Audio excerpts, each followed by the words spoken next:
Hey everyone, I'm Brian Swingle, and this is a video abstract for our paper titled Chaos Protected Locality.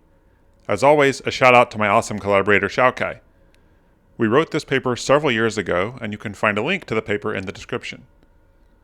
Our work was motivated by a puzzle about quantum gravity raised by Peter Shor a few years back. His idea was that there was some tension between the locality of space-time and the supposed fast-scrambling dynamics of black holes.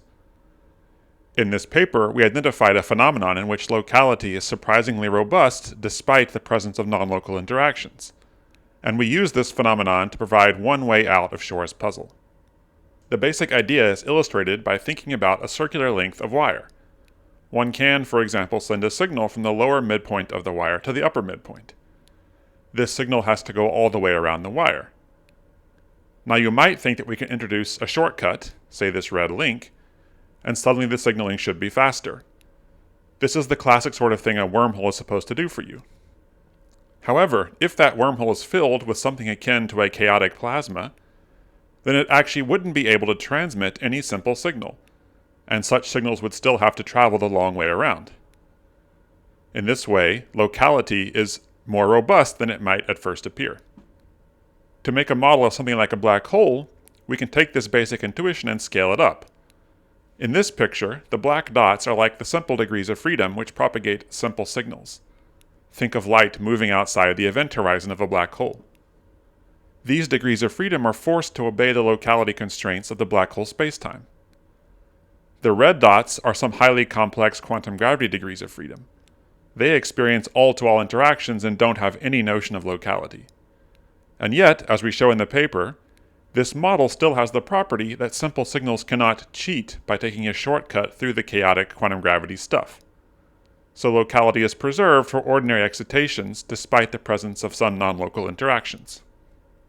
This can all be made completely concrete in a mathematical model, and we can show that simple signals continue to obey an effective speed limit, while scrambling and entanglement generation can happen much faster. In essence, so long as we define the geometry of spacetime by the dynamics of simple signals, think about Einstein's rods and clocks being synchronized using light pulses, then we can have our cake and eat it too, effective locality coexisting with fast scrambling. So now back to Shor's puzzle.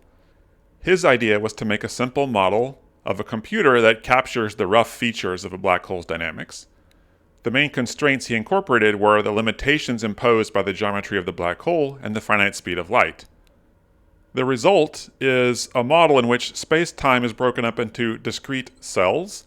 Each of these cells contains a small number of qubits, and each cell can communicate with its neighbor in some specific unit of time. This is what the picture looks like drawn in space. There are lots of cells near the horizon of the black hole, and then correspondingly fewer cells outside.